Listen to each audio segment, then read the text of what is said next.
Hello, everybody. How are you doing today? My name is Tony Rosano, and you are listening to the world famous Universal Love, the best podcast in 1, 2, 3 galaxies. But ladies and gentlemen, we just call the show Online Marketing Move.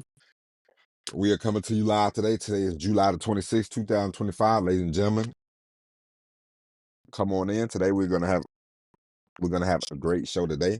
Today we are going to talk about a little bit about we're going to talk about Malcolm Jamal Warner, Ozzie Osbourne, Hulk Hogan, race, and why you need to build a real business and not a pretend business. Okay, ladies and gents, Malcolm Jamal Warner died. I was sad. He was 54. He was Theo in the Cosby Show. He was a great actor. One of my favorite shows that Malcolm Jamal Warner was in. It only lasted one season, but it was called Listen Up, and it was him and Jason Alexander. They was in the show. It was based on Pardon the Interruption, a show that I used to watch with Michael Wilbon and Tony Kornheiser, one of the best little sports shows I think that they ever had, because those two were actually real friends. And so, I was like, oh man, that's a shame. Michael Jamal Warner, he died, he drowned, and I was like, oh man, that's sad. Because, you know, I'm 46, and as you get older and you start to see people that from the days when you was a kid, and they start passing, from Pee Wee Herman, Malcolm Jamal Warner, uh man, and then Hulk Hogan just died, Macho Man, Ultimate Warrior. You see all these people that was in movies, and they start to pass, and you just like, ah man, it hits you a little different. It's like when I remember when Aaliyah passed. I was 22.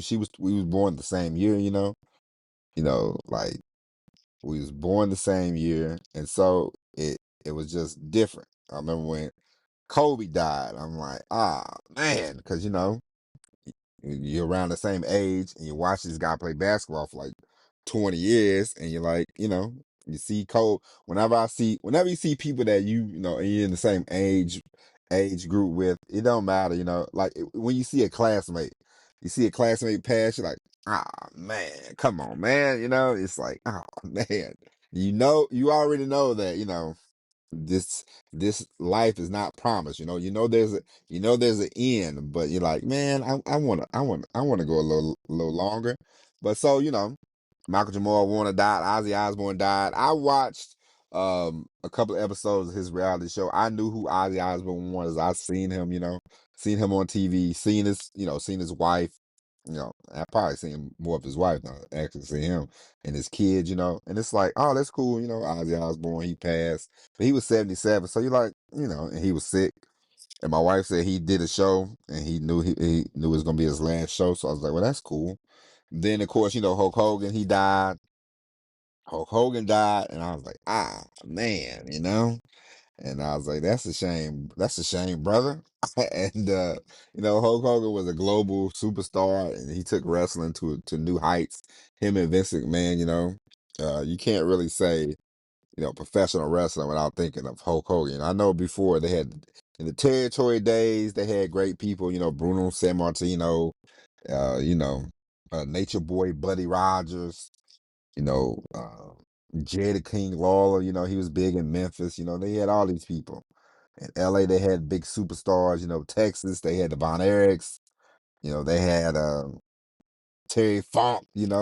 People know Terry Funk, but I say all that to say, man, I was like, oh, that's a shame Hulk Hogan died. But then I saw, my wife called me. She was like, oh man, Hulk Hogan died, and she's like, you remember the little theme song? And we did the theme song, and she's like, man, they roasting Hulk Hogan on Twitter, and I was like, why? And she's like, you know why? And I was like, oh yeah, yeah, yeah, yeah, yeah. I was like, Hulk Hogan, he got caught on a tape saying the N word. But my thing is, at the end of the day, a lot of times, black people in the well, number one, people people do anything for the clicks and likes these days, and it's a sad world we're living in, man. So they do anything for clicks and likes, and another thing that I thought, people that claim they are woke, people claim that they are, I'm woke, I'm woke, I'm woke. They treat white people as gods. And so, and this is what I know. This is the observation that I have, and so, you know, nobody I know, I think is wokey woke, or they don't claim, oh, wokeness. And I know you have to be you have to be. I know these days people are more sympathetic, people are more empathetic. I know people, they tap into their emotions more. I'm from a time where if you told somebody, man, I'm going to therapy, they say, man, what's wrong with you? You a nut, you know. But so but I'm like, who, man, if you don't like Hulk Hogan, if you don't, who cares? Like the man died or whatever. And I ain't saying, but the idolatry of how some black Americans take white people and treat them as their gods. And me personally, I don't know Hulk Hogan personally. I thought he was a great wrestler. He was a great entertainer. Bad, terrible in movies. Terrible in movies, but great in wrestling. And I was entertained by him for a lot of years. And then whenever I see him every now and then, I'll be like, oh man, it's cool. It's Hulk Hogan. The tape, it's like, it is what it is, man. They caught him in 4K, as the kids say, you know.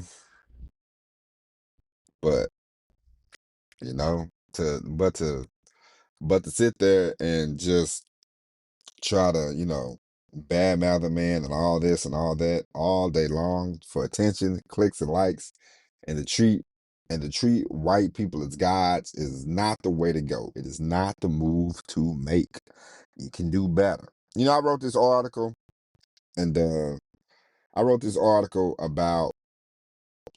about cooperating with the police, and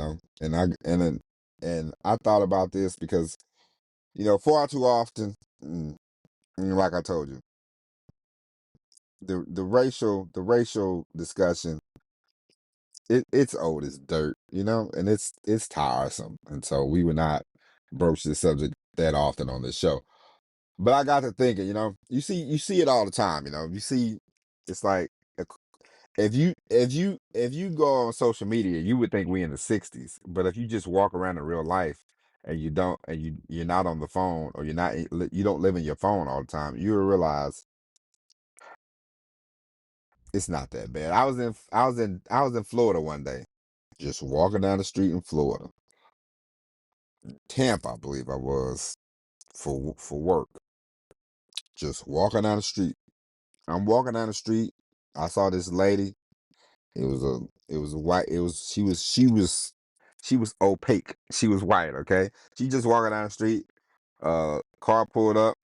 It was a car full of black people. They pulled up, and she was like, "Hey, girl!" And they got out and they hugged each other. I guess they ain't seen each other in a long time. And I was like, "Oh, that's nice."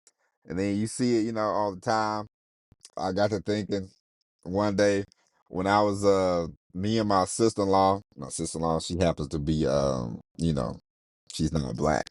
So there you go. But we had to, me and her, and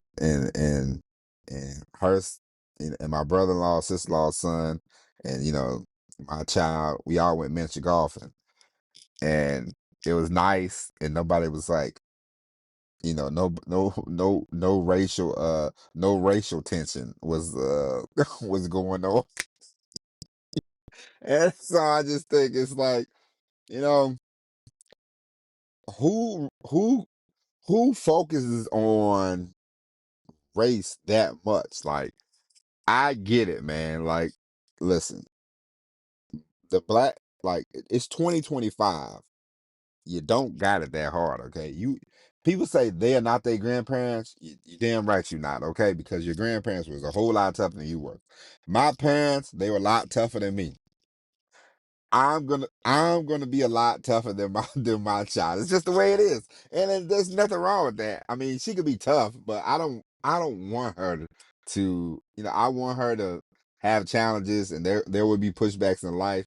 But I would like my child to start off from second base, third base. There's nothing wrong with that. We all want nobody wants their children to have to get it out the mud, quote unquote. Okay, listen, why? Okay, it's just like me. I got a cousin. I talk to him every week, every couple weeks. And we text.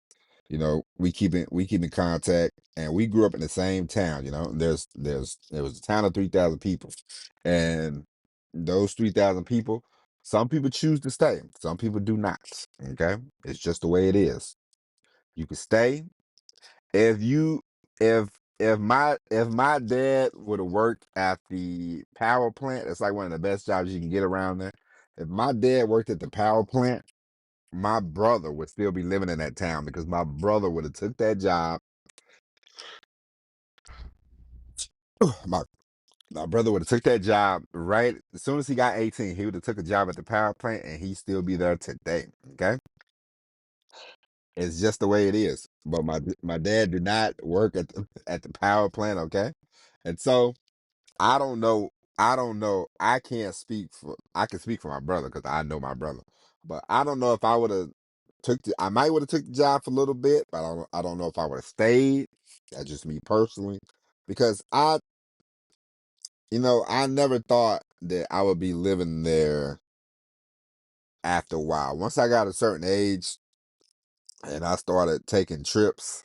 And I remember the first time I went to Atlanta, I was in high school. I was like going to be a sophomore. So this was 1990. I'm about to date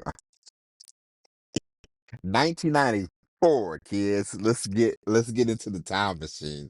1994. I remember I had been to a few places before, but not 1994. I remember I was in this program called Upper Bound, and man, we went to Atlanta, Georgia, Atlanta, GA, and this is long. This is before the Olympics, so I think they had just got the Olympics, or they was like, "Oh, the Olympics is coming in a couple of years." And I remember just going around, and we went to these different places, and it's so weird how this works. Okay, we went to Georgia Tech, and back then I didn't know nothing, and my homeboy, one of my best friends in the world, he has a donut shop right across the street from Georgia Tech now. So it's so weird how life works. Like I was over there in 1994. Who knew that I'd be back, 30 years later, and who knew, why why why would I be back? But I never thought I'd be living in Atlanta, but I went there and I was like, man, it's nice. And I remember I went to Chicago, went to St. Louis a bunch of times, and just going to different places, seeing different things. And when I was in the Navy, I went to California, and I was like, oh my God, this is so nice. And it's like, for me, it was hard to go back to a town of 3,000 to live there and be like, this is cool. No, no, it was not. It's just evolution. It's progression.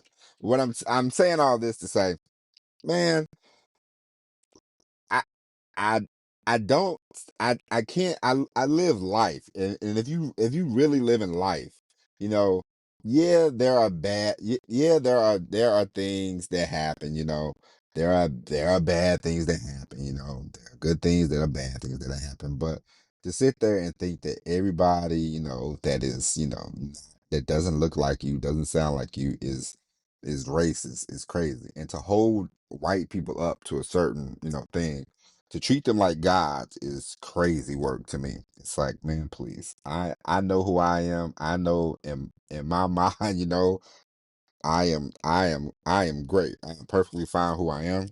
I am happy to be born where I was born. Happy to be born to who I was born to. Happy to be in the family that I was born into. Happy where I grew up. I got no bones about that. I don't. It's not, the past is the past. You can control if you can control. You can control what you're doing now. If you live somewhere you don't like that, you can leave. But let me get back to this. I wrote this article about cooperating with the police. And it's like, a lot of times, this is what I was getting at. I wrote this article. It's like, why would I not if the police stopped me, because there was a young man in Jacksonville, he stopped. The police stopped him. They said it was raining. Was it raining? They do have a law. They do have a law in Florida. They have a law in Georgia too, where if you use your windshield wipers, you need to have your lights on. It's a law that many people don't go by, and I don't. I have never heard of. I didn't know that the cops was enforcing it. I didn't know the police was enforcing this law, but apparently in Florida they were. But they said he didn't have the seatbelt on, and he did not have his lights on.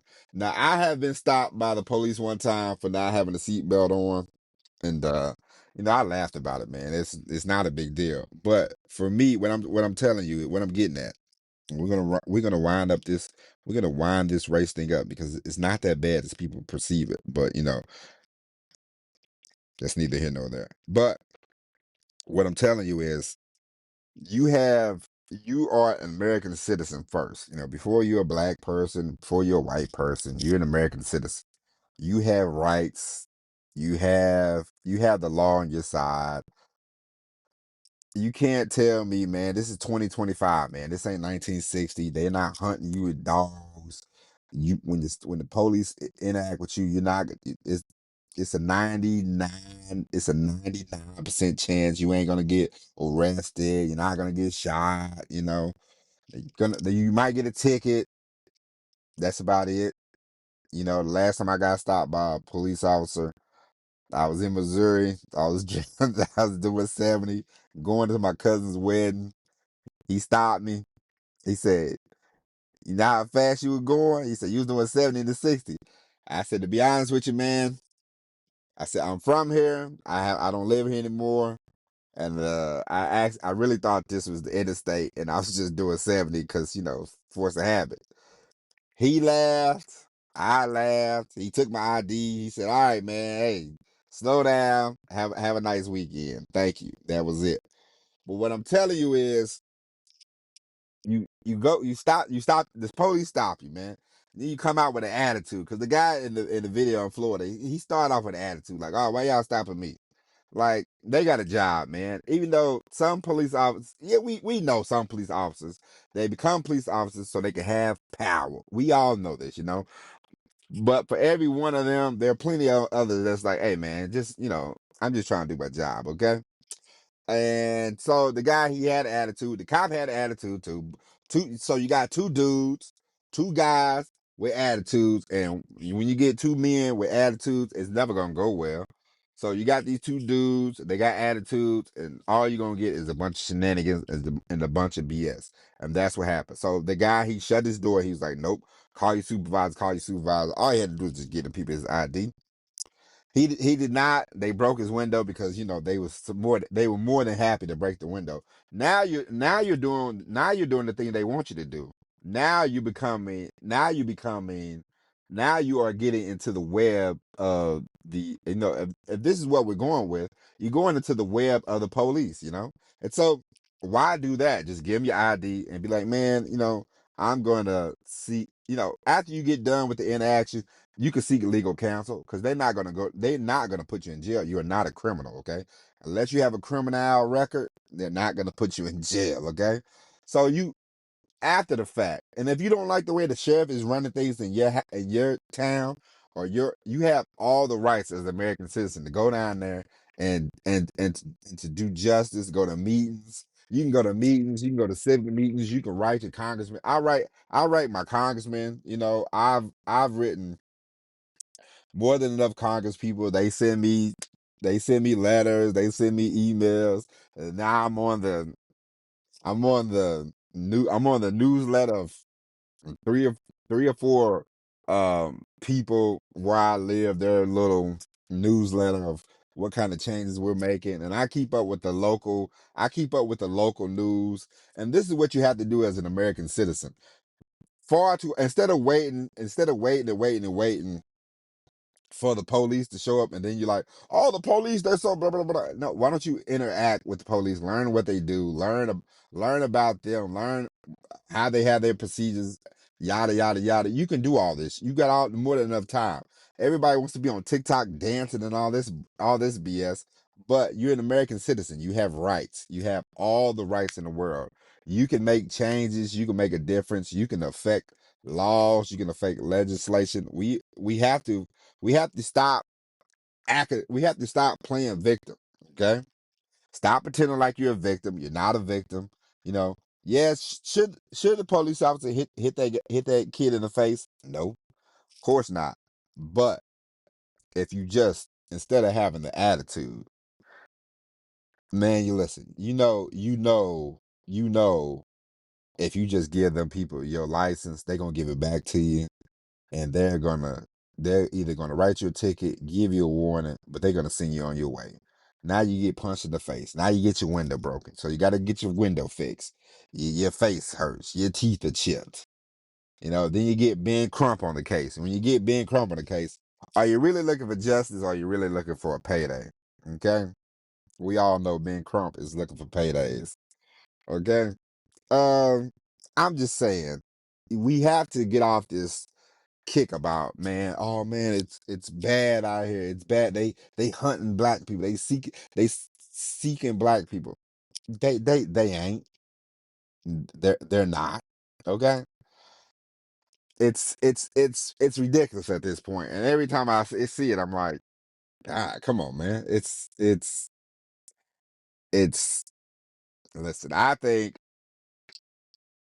be honest with you, the Democratic Party, the Republican Party, they're not for you. They're not for me.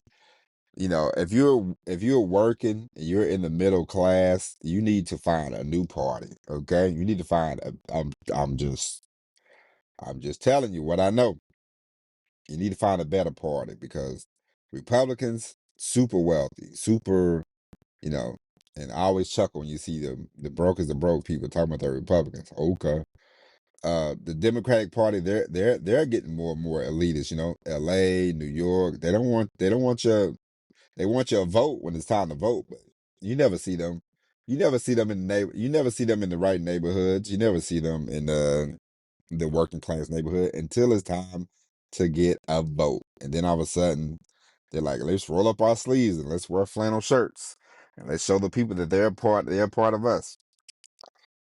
Listen, playing a victim, acting like a victim, playing the victim role will not get you anywhere. Okay? It is not a good look. It is not a good idea. I'm just letting you know. I'm just letting you know, you are better than that. Okay? I was gonna and let me be brief about this, okay?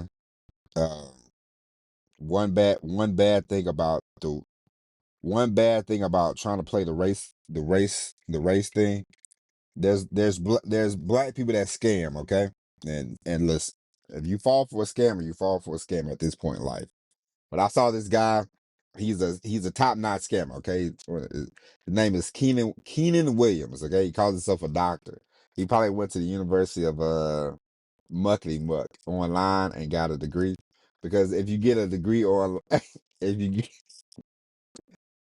if you get a degree online and you call yourself a doctor, listen, my wife has an uncle. My wife has an uncle. Okay, her uncle is a doctor, a legitimate doctor. He's a legitimate doctor. He gets so uncomfortable when you start throwing the doctor word around. You're like, "What's up, doctor? What's up, doctor?" He's like, "Hey, come on, man. I'm just." He's like, "Hey, relax, man, relax, man. Hey, I got a job to do." And he has an office. He has a couple offices. He's a cool guy, man. He's a legitimate doctor. You can be a doctor of education. You can be a doctor of medicine. There are legit schools you can go to. You can go to Harvard. You can go to uh, you can go to many a school. You can go to University of Missouri.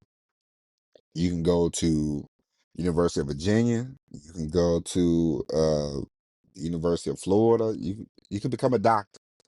Okay, you can become a doctor. But this guy, I laugh. I saw him yesterday, and he does the same kind of post. Listen, man, if I start kissing ass to make money, I'm telling you right now, I be damn. Nope. This guy, he like simps up to women. Okay, he simps up to women. He's like, ladies, you should never go 50-50 with a man. Listen, what they burn their bras for? Huh? They burn their bras. They want equal rights. Women want equal rights. Let them pay for their own stuff. Okay, let's just. But this guy, he's like, oh, you should never go 50-50 with a man. And and then I saw a video. He's like, tell that man to send that lady $200 right now to get her hair done. I was like, you know, he does this for attention. He does this so he can get more people into his BS program. He has a program. He shows people how to be a millionaire. Ladies and gentlemen, when you get into those type of programs, you are the product. Listen, you could be a life coach, but be a life coach and have something to say. Okay, be a life coach and say legitimate things. Don't don't don't sign up for no life coach. Don't sign up for a life coach program and nothing changes in your life. The only thing that changes in your life is your bank account loses $20 a month, $30 a month because you're following a BS fake guru. Okay, you can buy courses, you can buy coaching programs, you can do all that. Make sure they are legitimate. Okay, ladies and gentlemen, I know this has been a long episode, but we talked about some things that are very exciting. We talked about Malcom Jamal Warner, Ozzie, the Hulk. We talked about the police. We talked about race. We talked about fake PhDs. We touched them all. Okay? But we'll be back tomorrow with the all new episode of Online Marketing Moves. And tomorrow we are going to talk about focus, clarity, direction, and where you need to go. Because listen, I'm going to save you. I'm going to save you time, ladies and gentlemen. Okay? I've done 900 some episodes of a podcast, and I'm going to tell you how to get further ahead than what I've done in the last 2 years. I'm going to get, because in the next 90 days I'm going to move up move up the ladder a lot faster. Why? Because ladies and gentlemen, once you figure out where you want to go, you put the jet pack on your back, okay? But ladies and gentlemen, we'll be back tomorrow with all new episode of Online Marketing Moves. But until then, my name is Tony Zano. Thank you for listening. God bless each and every one of you, ladies and gentlemen. And as always, everybody, peace.